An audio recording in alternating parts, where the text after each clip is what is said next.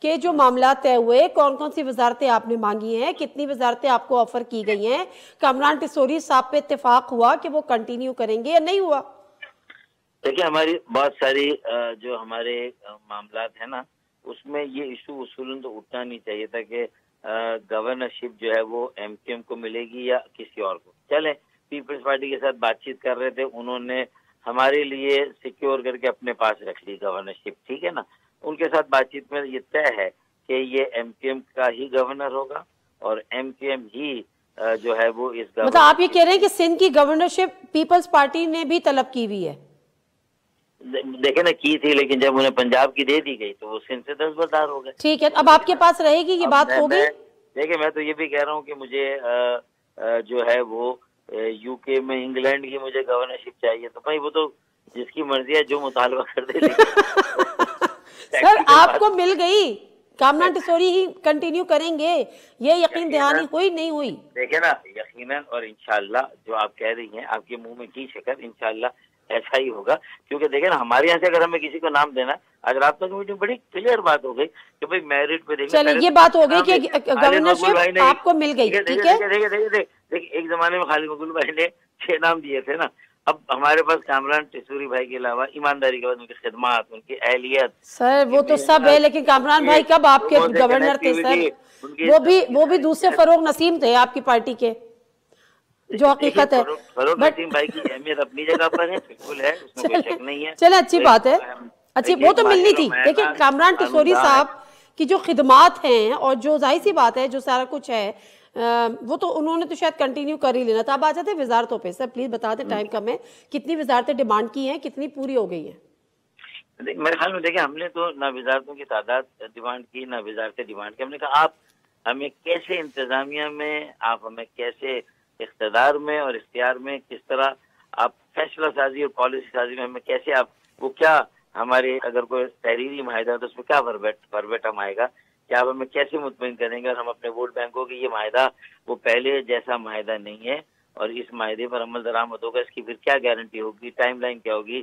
جو کراچی کے لیے میگا پروجیکٹ کے منصوبے کیے، آپ سے منصوبے مانگ رہے، وزارتوں میں دلچسپی نہیں ہے؟ دیکھیں ہم نے تو کہا کہ ہم اپوزیشن میں بھی بیٹھ کر اس حکومت کو چلانے کے لیے جو ہماری کوشش ہے ایشو ٹو ایشو بیس پر ہوگی، ہم ساتھ ہوں گے.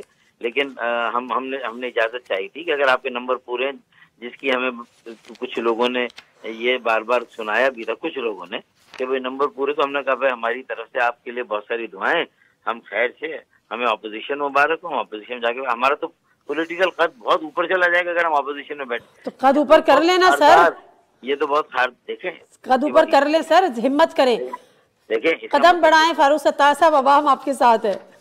قدم بڑھائیں فاروق بھائی، آپ کا پورا چینل میرے ساتھ ہے، وہی بہت ہے، عوام سے بات کی بات ہے. اچھا سلام پھیر کر دیکھوں گا تو نادیہ مرزا بھی پیچھے نہیں ہوگی. میں کسی اور کی کیا بات کروں، ہوتا ہے نا بھائی. دیکھو میری بات سنیں ڈاکٹر صاحب، میری بات سنیں. ایم کیو ایم میری ٹائم کی منسٹری، توانائی، پیٹرولیم، مواصلات کی وزارت میں دلچسپی رکھتی ہے، ہاں کہ نہ؟ دیکھیں میری بات سنیں، ہاں کہ نہ؟ یہ کوئی وہ پروگرام تھوڑی ہو رہا ہے زینہ بزینہ ایک زمانے میں آتا تھا کہ جس میں صرف ہاں یا نہ میں جواب دینا ہوتا تھا. بھائی ہم پولیٹیکل لوگ ہیں، ہمارے یہاں ہاں اور نہ کے بیچ میں بھی بہت ساری گنجائش ہوتی ہے. کیسے آپ کسی سیاسی آدمی سے ہاں یا نہ میں کوئی جواب نہیں، میں نے کہا دلچسپی رکھتے ہیں، میں نے یہ تھوڑی کہ ڈیمانڈ کر رہے ہیں. ہاں اس بات ہے کہ معاشی بحالی، معاشی استحکام، معاشی ترقی کی رفتار کو تیز کرنے کے لیے کراچی کو اس کا کردار جو اس کا ایک جو کردار رہا قومی، وہ اسے واپس ملنا چاہیے. کراچی میں بڑے پیمانے پر سرمایہ کاری ہونی چاہیے، یہاں کے بنیادی مسائل ہونے چاہیے، اور کراچی چلتا ہے تو پاکستان چلتا ہے، یہ ہمارا فوکس ہے. اور مقامی حکومت. اچھا وہ کون سے حالات ہوں گے جس میں آپ اپنا قد بڑھاتے ہوئے اپوزیشن میں بیٹھیں گے؟ دیکھیں میری خواہش بھی ہے، میرے ساتھیوں کی بھی ہے، رابطہ کمیٹی کی سینس یہی ہے، لیکن ہم سمجھتے ہیں کہ گزشتہ 16 ماہ میں جو اعتماد پی ایم ایل این نے دیا، جس طرح مردم شماری میں انہوں نے تعاون کیا جائز، اور چور کو جب ہم نے پکڑ کے دیا تو انہوں نے اس کے اوپر ایک جو ہے وہ چوکیدار بٹھایا اور لاپتہ آبادی کو بازیاب کرانے میں مدد کی ہے. قومی اسمبلی کی 3 صوبائی کی سیٹیں بڑھی تو پی ایم ایل این بھی کھڑی ہوتی ہے، اگر وہ کھڑی ہوئی ہے ہمارے ساتھ، تو اگر اس کی آج ضرورت ہے تو ہم بھی یہ شاید رسک لے لیں جو حکومت میں جانے کا، اور جو وزارتیں ہمارے درمیان طے ہوگی وہ بڑی افہام و تفہیم سے، اور اس میں کوئی میرے خیال میں یہ نہیں ہے کہ یہ شرط ہے یا وہ شرط ہے، وہ ہم آپس میں بہت ہماری انڈرسٹینڈنگ، جو دیکھیں شروع میں بہت زیادہ مجھے پرابلم تھی مصطفیٰ بھائی کو، کامران بھائی کو، لیکن جو آخری میٹنگ ہوئی ہے اس میں ہماری جو مفاہمت اور انڈرسٹینڈنگ ہے اس جگہ پر تھی کہ جہاں پر میرے خیال میں ہم اعتماد کر سکتے ہیں ایک دوسرے کے اوپر. اور پھر بھی آپ بات کر رہے ہیں آج کہ جی ہم شاید اپوزیشن میں بیٹھ جائیں، یہ تڑیاں کیوں لگتی ہیں پتہ ہے نا ہمیں؟ اس لیے کہ دیکھیں، اس لیے کہ مجھے اگر یہ نظر آ رہا ہو کہ میرا زیادہ سیاسی فائدہ اس میں ہے، تو میں اگر سیاسی طور پہ بالکل خود غرض ہو جاؤں، اس وقت جو قومی ضرورت ہے اس کو نہ دیکھوں، جو اس وقت ٹھیک ہے، بالکل صحیح، وہ نہ دیکھوں، تو پھر تو میں یہ کر سکتا ہوں. بالکل صحیح بات ہے نا، درست. چلیں، thank you very much doctor Farooq Sattar sahab. Doctor صاحب سے ایک اپنا بڑا عزت کا احترام کا تعلق ہے، اس کا شاید ہم تھوڑا سا فار گرانٹیڈ لے لیتے ہیں، بٹ اینی ویز اچھی بات ہے اگر حکومت کا حصہ بنے، ایک مستحکم حکومت آئے. اور لیکن خود وہ کہہ رہے ہیں کہ سیاسی خط تب بڑھے گا جب ہم اپوزیشن میں بیٹھ جائیں گے، تو میرا خیال ہے سیاسی خط بڑھانے میں کوئی حرج بھی نہیں ہے. بریک لے لیتے ہیں سندھ کی صورتحال پہ. اور سندھ کی مطلب مراد یہ ہے کہ جمعیت علماء پاکستان کا کل ایک پروٹیسٹ تھا، اور اس پروٹیسٹ پر جس طرح سے دھاوا بولا گیا، جس طرح سے لاٹھی چارج ہوا، سارا کچھ ہوا. اینی ویز وہ اب ارادہ ان کا ہے کہ جی دھاندلی ہے، ہم اس کی تحریک چلائیں گے. دوسری طرف نون لیگ کا کہنا یہ بھی ہے کہ ہم ان کو بھی حکومت میں شامل کریں گے، آلدو کہ لیٹ ہو چکی ہے، مولانا صاحب کہہ بھی چکے ہیں. لیکن JUIF کا آگے لاہ عمل کیا ہوگا، ہم مختصر سا بریک لیتے ہیں. راشد سومرو صاحب ہمارے ساتھ ہوں گے، ان سے بات کریں گے.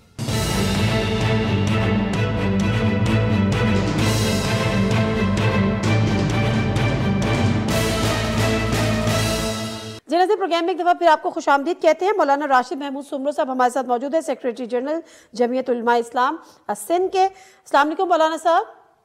جی وعلیکم السلام ورحمۃ اللہ. مولانا صاحب بہت بہت شکریہ آپ کے ٹائم کا. لیکن آپ سے گفتگو سے پہلے کل جو کچھ ہوا ہے، جو کچھ غنڈہ گردی یا پولیس دہشت گردی جو آپ کے ایک پرامن مظاہرہ جو کہ دھاندلی کے خلاف تھا، جو آپ کا آئینی حق ہے، اس کے خلاف جو کچھ ہوا، جس طریقے سے عورتوں کے اوپر بھی GDA کا آپ کا ایک مشترکہ ایک مظاہرہ تھا، یہ ذرا ویژولز دیکھیے گا کہ کس طرح سے یہ عورتوں کے اوپر بے ایمانہ تشدد کیا گیا، جس طرح سے ان کو پکڑ کے ان کو موبائل وینز میں ڈالا جا رہا ہے، ان پہ تھپڑوں کی برسات ہو رہی ہے.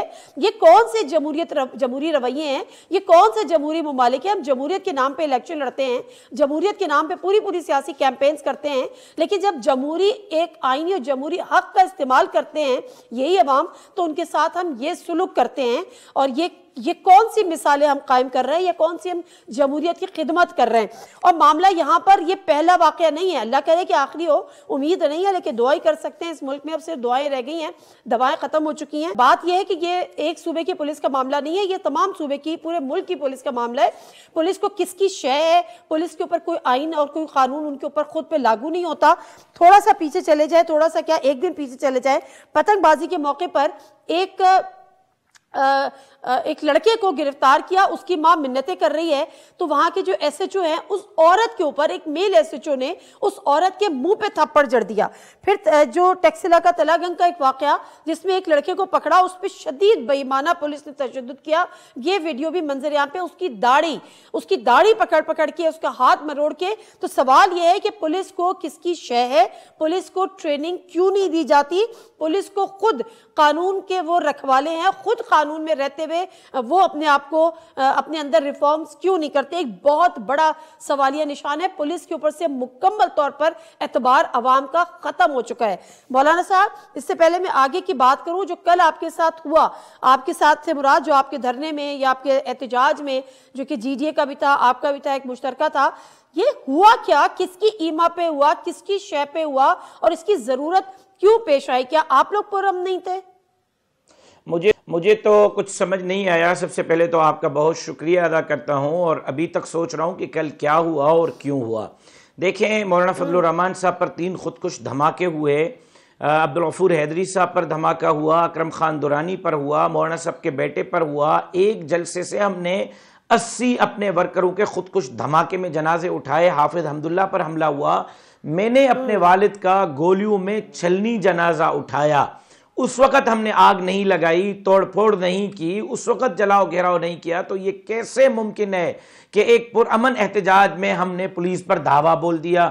جنازے پہ ہمارا ریئیکشن یہ ہے کہ ہم پرامن ہیں، بم دھماکے کے ہمارے اوپر ریئیکشن یہ ہے کہ ہم پرامن ہیں، اور ایک ووٹ کے پرچی پر ہم پرامن سے پرتشدد بن گئے۔ کل صبح 8 بجے ہمیں روکا گیا ٹول پلازا کراچی پہ، Sassui toll plaza Thatta Sujawal road پہ، جہاں روکا گیا ہم بیٹھ گئے۔ 6 گھنٹے انہوں نے بٹھایا، ہم پوچھتے رہے بھائی کیوں بٹھایا ہے، کوئی آرڈر ہے؟ جی لا رہے ہیں، اور 2 بجے دوپہر کہا کہ جی ہم سے غلطی ہو گئی، آپ کو اجازت ہے، آپ جا سکتے ہیں۔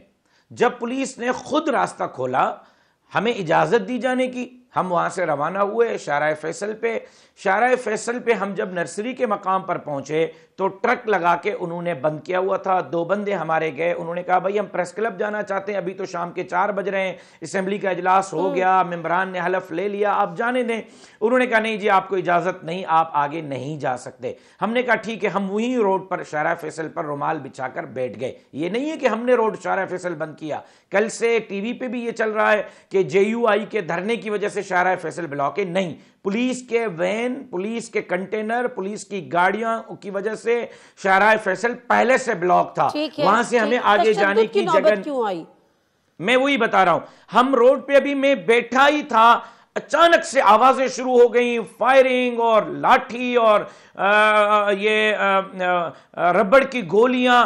اچھا مجھے بندوں نے اٹھایا اور آگے سب سے پہلے فرنٹ پہ میری گاڑی تھی، قافلے کو لیڈ میں کر رہا تھا، مجھے گاڑی میں لے کے گئے۔ جب میں گاڑی میں بیٹھا تو میں نے باہر دیکھا کہ اینٹیں بھی آ رہی ہیں، پتھر نہیں اینٹیں پوری، جو میں نے خود اپنے اس موبائل فون میں ریکارڈ کیا ہے، میں آپ کو بھیج دیتا ہوں ابھی۔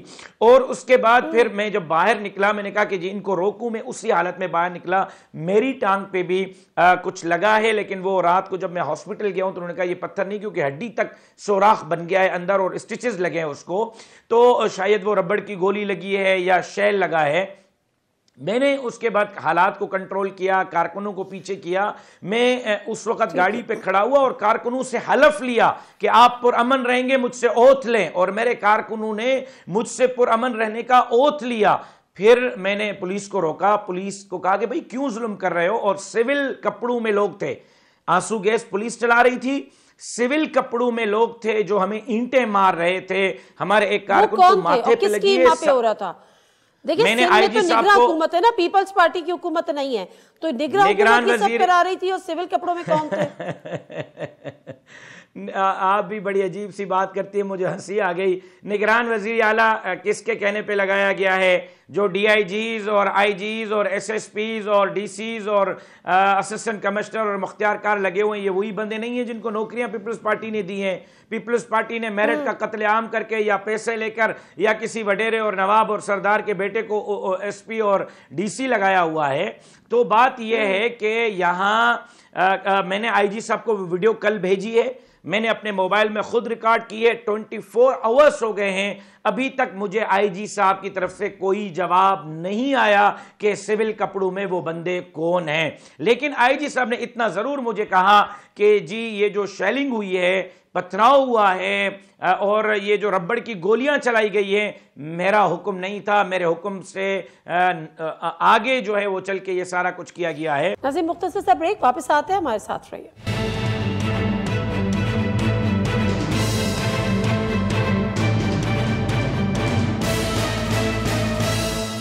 پروگرام میں ایک دفعہ پھر آپ کو خوش آمدید۔ اگر IG صاحب کا حکم نہیں تھا اور سول کپڑوں میں لوگ تھے تو پھر تو ذہن ایک ہی طرف جاتا ہے، نامعلوم افراد تھے۔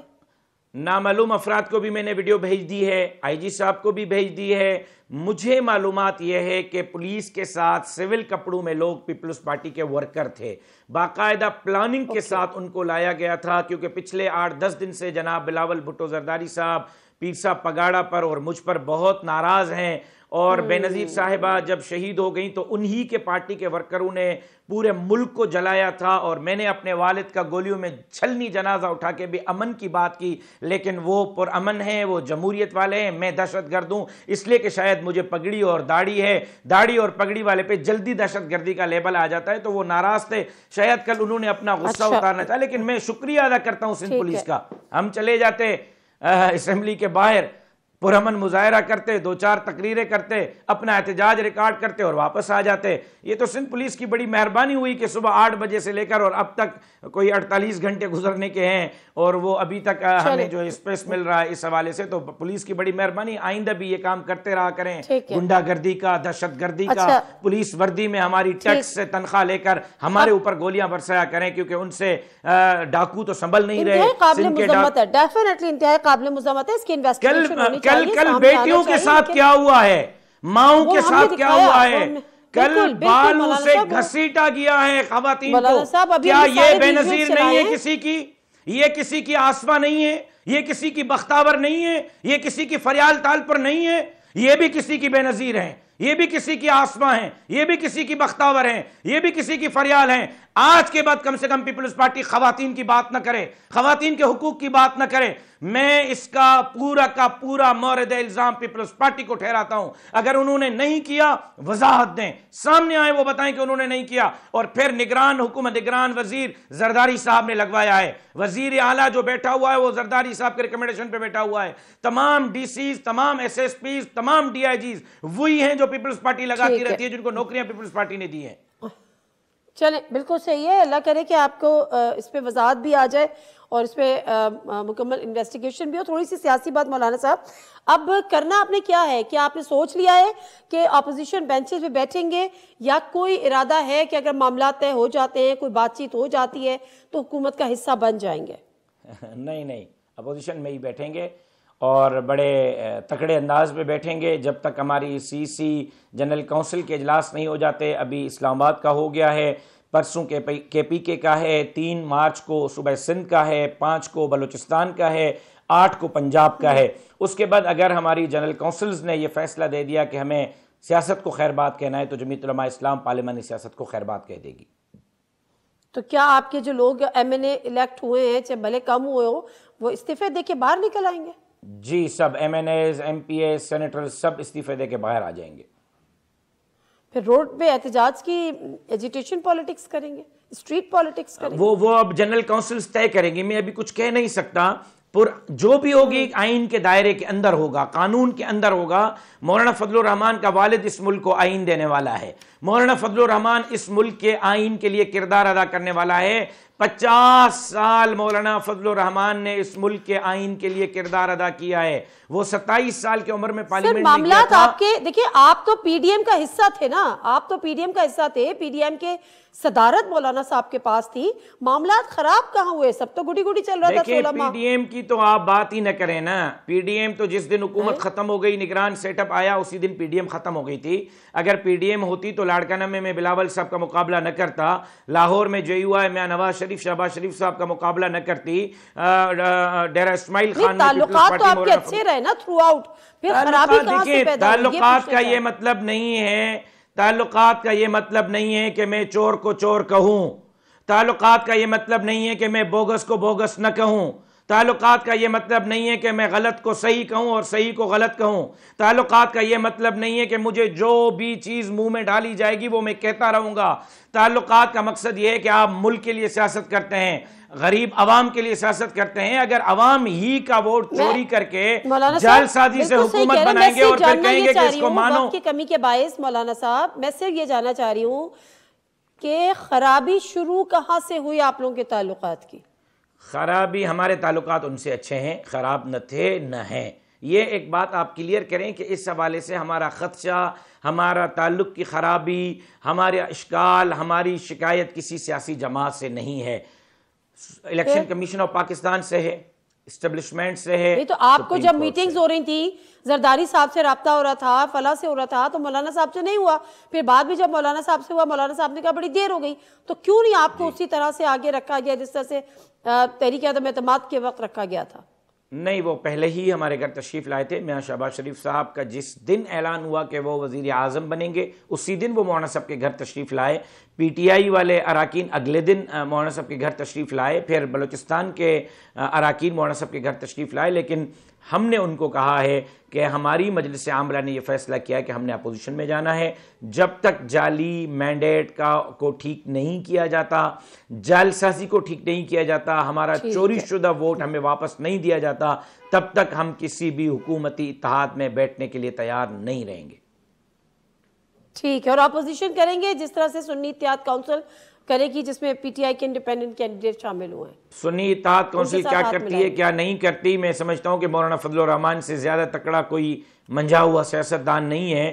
مولانا فضل الرحمان ایک ہی پوری اسمبلی پر بھاری ہوگا جب وہ اسمبلی میں جائے گا. چلے، بہت شکریہ مولانا راشد محمود سومرو صاحب آپ کے ٹائم کا، اور پروگرام سے دیجیے نادر مرزا کو اجازت. اللہ حافظ.